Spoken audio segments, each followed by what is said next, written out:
Hello students, so I welcome all to my YouTube channel Rathore classes with dragons. Class 12 का chapter number 12 चल रहा था, उसमें से 5 वीडियो अपलोड हो चुका है। आज का ये जो वीडियो है ये छठा वीडियो है। कौन सा वीडियो है? पार्ट 6 वीडियो, चैप्टर नंबर 12 का पार्ट 6 वीडियो है। ठीक है, तो आज के इस वीडियो में हम आणविक निदान वाले टॉपिक के बारे में बात करेंगे। किस टॉपिक के बारे में बात करेंगे? आणविक निदान। आणविक निदान को इंग्लिश में कहते हैं मोलिकुलर डायग्नोसिस। क्या कहते हैं? Molecular diagnosis. तो आज जानेंगे कि ये क्या होता है, आणविक निदान क्या होता है, इसे कैसे किया जाता है, इसके करने का विधि क्या है। ठीक है ना, पूरा कुछ। तो सबसे पहले बता दें कि आणविक निदान होता क्या है या आणविक निदान क्यों करते हैं। आणविक निदान रोग का प्रकृति तथा रोग का कारण पता करने के लिए किया जाता है।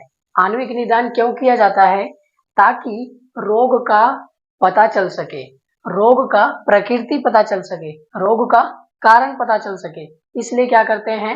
आणविक निदान करते हैं। तो पहला क्वेश्चन तो ये खत्म हो गया होगा कि आणविक निदान क्यों करते हैं। हो गया ना खत्म? क्यों करते हैं बताइए?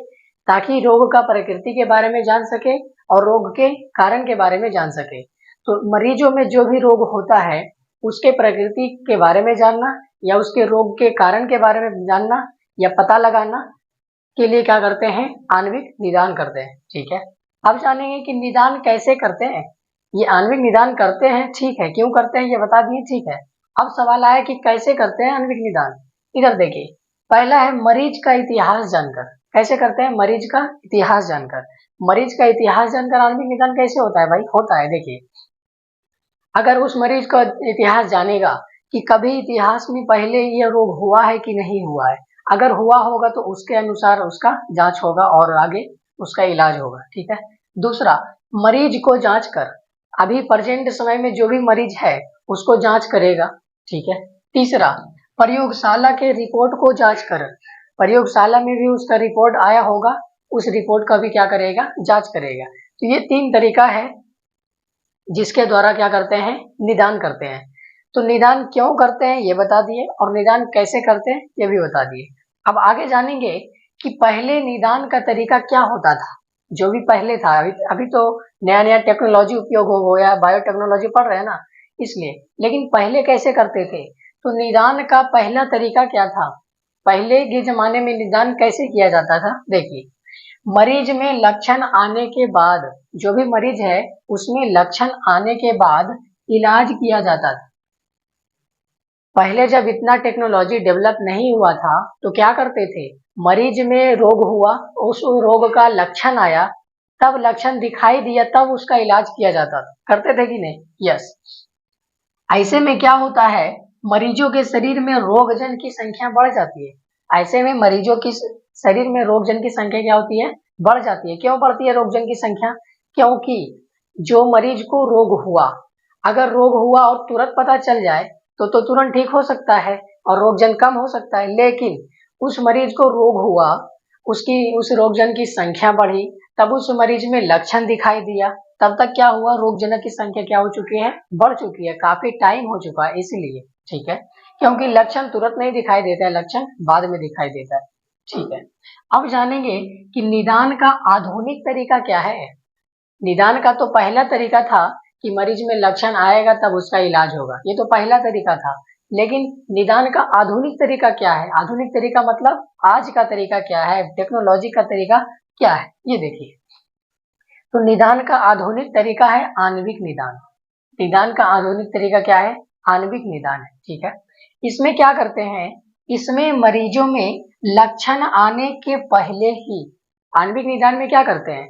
मरीजों में लक्षण आने के पहले ही रोग का प्रकृति तथा रोग का कारण, इसमें मरीजों में लक्षण आने के पहले, अभी लक्षण आया नहीं है रोग का, लक्षण आने के पहले रोग का प्रकृति तथा रोग का कारण पता लगाया जाता है। रोग का प्रकृति तथा रोग का कारण क्या किया जाता है? पता लगाया जाता है। इस समय रोगजन की संख्या कम होती है। इस समय रोगजन की संख्या क्या होती है? कम होती है। जैसे हमें को मान लीजिए कोई रोग हुआ है, ठीक है, और डायरेक्ट हम क्या करा रहे हैं? आणविक निदान करा रहे हैं। क्या करवा रहे हैं? आणविक निदान करवा रहे हैं। तो उसमें से हमको पता चल जाएगा कि आगे हमको कौन सा रोग होने वाला है। क्यों? क्योंकि आणविक निदान क्या है? मरीजों में लक्षण आने के पहले ही रोग का प्रकृति तथा रोग का कारण पता लगाया जाता है। और इस समय क्या होता है, रोग जन की संख्या कम होता है। क्यों? क्योंकि अभी तक लक्षण आया नहीं है, लक्षण आने से पहले ही चेकअप करवा रहे हैं। अगर लक्षण आ जाता तो काफी टाइम हो जाता, और काफी टाइम हो जाता रोग जन की संख्या बढ़ जाती। ये तो पहला तरीका था। लेकिन आज का तरीका क्या है कि लक्षण अभी आया नहीं है, रोग जन की संख्या अभी बढ़ी नहीं है, उसके पहले ही हम चेकअप करवा लेते हैं, उसके पहले ही आणविक निदान करवा लेते हैं, उसके पहले ही रोग की प्रकृति जान लेते हैं, उसके पहले ही रोग का कारण जान लेते हैं। ठीक है, आगे देखिए, आणविक निदान जांच का विधि। आणविक निदान के जांच का क्या है, 3 विधि है, तीनों विधि के बारे में जानेंगे। एक विधि को बोलते हैं एलिजा विधि। कौन सा विधि? एलिजा विधि, या एलिजा टेस्ट भी बोल सकते हैं इसको। दूसरा में है पीसीआर। दूसरा क्या है? पीसीआर। पीसीआर का फुल फॉर्म बताइए। पॉलीमरेज चेन रिएक्शन, 11 चैप्टर में पढ़ा है ना, बिल्कुल। और तीसरा विधि है प्रोब्स।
अभी बता रहे थे कि एलिजा विधि प्रतिरक्षा पारस्परिक क्रिया के सिद्धांत पर कार्य करती है।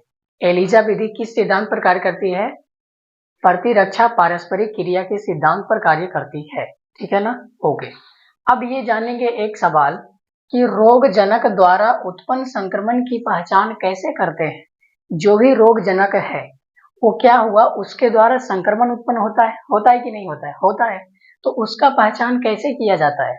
जब भी कोई रोग जनक शरीर में संक्रमण फैलाया तो उसका पहचान कैसे किया जाए? देखिए, उसका पहचान कैसे करते हैं।